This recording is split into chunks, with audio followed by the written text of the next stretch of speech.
আল্লাহর নবী বিশ্ব নবী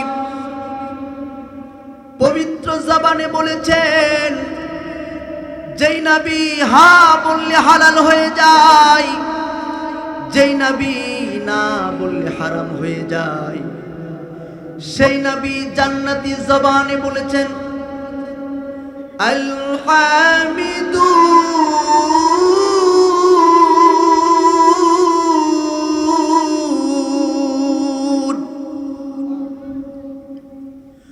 মুমিনের সামনে যত বড়ই বিপদ আসুক না কেন,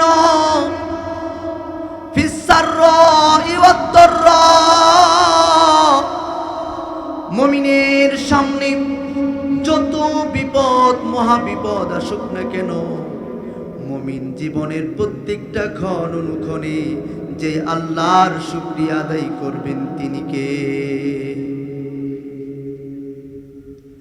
আল্লাহর নবী বিশ্ব নবী বলেছেন, কিয়ামতের ময়দান কঠিন মুসিবতের ময়দান, এমন একটা মুহূর্ত চলে আসবে, ইয়াউমা ইয়াফিরুল মারউ মিন আখিহি,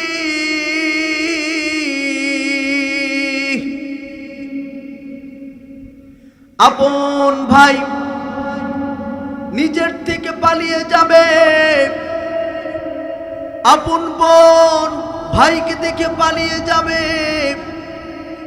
প্রিয়তমা স্ত্রী যাকে আপনি জীবনের চাইতে বেশি ভালোবাসেন, সেই স্ত্রীটাও আপনাকে দেখে পলায়ন করবে।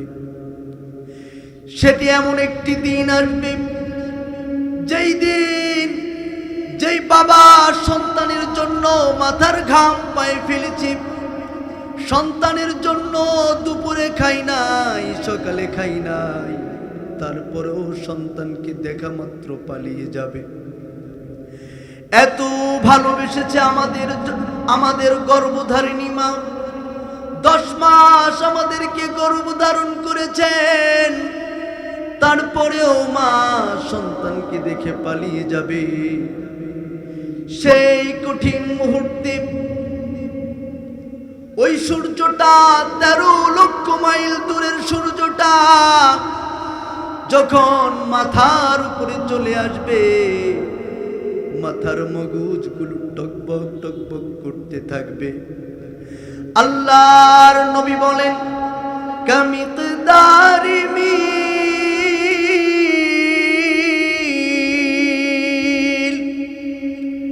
মাথার মগজগুলো টকবক টকবক করতে থাকবে, কানের ছিদ্র দিয়ে বেরিয়ে যাবে, নাকের ছিদ্র দিয়ে বেরিয়ে যাবে, কলিজাগুলো নাড়ি ভুঁড়িগুলো গলে গলে পিছনের রাস্তা দিয়ে বেরিয়ে যাবে।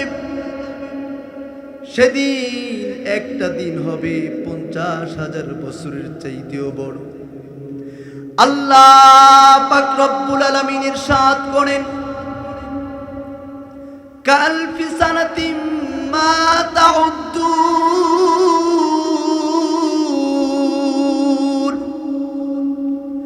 আল্লাহ পাক ইরশাদ করেন, সেদিন একটা দিন হবে 50,000 বছরের চাইতে বড়। বলেন আল্লাহু আকবার। সেই দিনটাতে যখন কেউ কারো পরিচয় দিবে না, সবাই যখন আপনাকে পর করবে, যেদিকে তাকাবেন সেদিকে সবাই শুধু ইয়া নাফসি করতে থাকবে, স্বয়ং নবী রাসূলুল্লাহ পর্যন্ত ইয়া নাফসি করতে থাকবে। সেই কঠিন মুহূর্তে যেই বান্দাগুলো দুনিয়ার জমিনে সুখে দুঃখে বিপদে মুসিবতে সব সময় আল্লাহ পাকের শুকরিয়া আদায় করবে, সেই বান্দাগুলোকে যিনি টেনে টেনে খুঁজে খুঁজে বের করে জান্নাতের প্রথম কাতারে হাজির করে দিবেন তিনি কে? আল্লাহর নবী বলেন, আউয়ালু মা ইউদআ ফিল জান্নাহ, আল্লাহু আকবার। সেদিন আমার আল্লাহ শুকর গুজার বান্দাদেরকে দেখে দেখে খুঁজে খুঁজে বের করে হাসরের ময়দানের এক প্রান্ত থেকে আরেক প্রান্ত থেকে খুঁজে খুঁজে বের করে জান্নাতের প্রথম কাতারে যিনি শামিল করে দিবেন তিনি কে? তাহলে সব সময় শুকরিয়া করবেন কার? কার শুকরিয়া আদায় করবেন? এখন বুঝে শুনে একটা বার শুকরিয়া আদায়। আপনাকে আমাকে যিনি সৃষ্টি করেছেন তিনি কে? আর চিল্লায় বলেন, সৃষ্টি করেছেন যিনি তিনি কে? আল্লাহ পাক রব্বুল আলামিন বলেন, পৃথিবীতে লক্ষ লক্ষ মাখলুকাত আমি সৃষ্টি করেছি। পাহাড়ে এক ধরনের মাখলুকাত আমি সৃষ্টি করেছি, সাগরে আরেক রকম সৃষ্টি করেছি, মরুভূমিতে একরকম সৃষ্টি করেছি, বনে জঙ্গলে আমি অসংখ্য মাখলুকাত সৃষ্টি করেছি। কিন্তু পৃথিবীতে যত মাখলুকাত সৃষ্টি করেছি সবচাইতে সুন্দর করে আমি আল্লাহ মানুষকে সৃষ্টি করেছি। বলেন আল্লাহু আকবার। লাকাদ খালাকনাল ইনসানা ফি আহসানি তাকওয়ীম।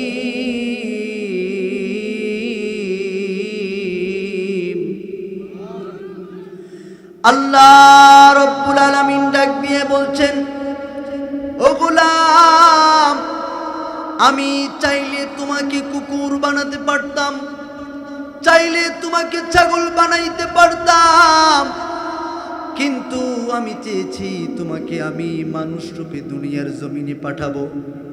তোমাকে আমি মানুষ রূপে দুনিয়ার জমিনে পাঠাবো। এই জন্য মানুষকে আল্লাহ সবচাইতে বেশি সুন্দর করে সৃষ্টি করলেন, সবচাইতে বেশি সুন্দর করে সৃষ্টি করেছেন। এই জন্য বান্দার উপরে আল্লাহর হক বেশি না কম? বেশি না কম? আল্লাহ পাক রব্বুল আলামিন এই জন্য বলছেন, গোলাম, আমি দুনিয়াতে অসংখ্য মাখলুকাত সৃষ্টি করেছি, কোনো মাখলুকের থেকে আমি ইবাদত চাই না, কোনো মাখলুকাতের কাছে আমি ইবাদত চাই না।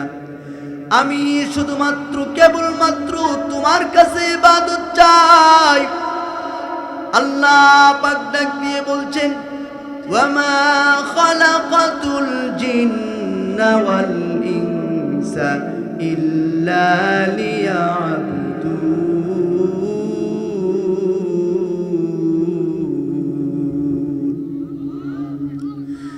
আল্লাহ রব্বুল আলামিন ডাক দিয়ে বলছেন, গোলাম, আমি জমিনে যত মাখলুকাত সৃষ্টি করেছি কারো থেকে আমি ইবাদত চাই না, শুধুমাত্র কেবলমাত্র মানুষ আর জিন থেকে আমি ইবাদত চাই। বলেন আল্লাহু আকবার।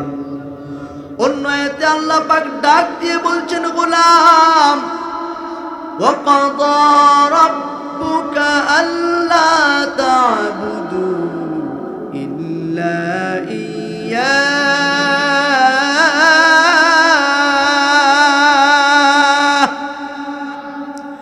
আল্লাহ পাক ডাক দিয়ে বলছেন, ও আমার নবী, আপনার রব চূড়ান্ত সিদ্ধান্ত নিয়ে নিয়েছেন, আপনার রব চূড়ান্ত সিদ্ধান্ত নিয়ে নিয়েছেন, আপনার উম্মতেরা আমি আল্লাহ ছাড়া অন্য কারো ইবাদত করতে পারবে না। এই জন্য সর্ব অবস্থায় আমরা যার আদেশ নিষেধ মেনে চলবো, যার ইবাদতে মগ্ন থাকবো, তিনি কে? আপনারা আল্লাহর গোলাম হতে পেরে খুশি না বেজার? খুশি না বেজার? খুশি না বেজার? লিল্লাহে তাকবীর, লিল্লাহে তাকবীর। কলিজার টুকরা ভাইয়েরা আমার, আল্লাহ আপনাকে আমাকে জান্নাতে দেওয়ার জন্য সৃষ্টি করেছেন। বলেন আলহামদুলিল্লাহ। আপনাকে আমাকে জাহান্নামে দেওয়ার জন্য বানাই নাই। যদি জাহান্নামে দেওয়ার জন্য বানাইতেন তাহলে কোনো হিন্দুর ঘরে জন্ম দিতেন। কথা বলেন ঠিক কিনা? হিন্দুর ঘরে জন্ম দিলে আমরা হিন্দু পূজা করতাম, দুর্গা পূজা করতাম, কিন্তু আল্লাহ সুস্পষ্ট শিরিক থেকে বাঁচিয়ে আল্লাহর গোলামি করার যিনি তৌফিক দিয়েছেন তিনি কে? বলেন আল্লাহু আকবার। চিল্লায়ে বলেন আল্লাহু আকবার। এই জন্য ইমানদার বানিয়েছেন যিনি তিনি কে? আল্লাহ রাব্বুল আলামিন বলছেন, তুমি ইমানের পথে থাকবে, পরীক্ষা আসবে না এমনটা হতে পারে না। ইমানের পথে থাকলে খোদ নবীর উপরে পরীক্ষা এসেছে, আল্লাহ নবীও পরীক্ষার সম্মুখীন হয়েছেন। আল্লাহর নবী বিশ্ব নবী উঁচু উঁচু পাহাড়গুলো পাড়ি দিয়ে চলে গেলেন তায়েফের ময়দানে।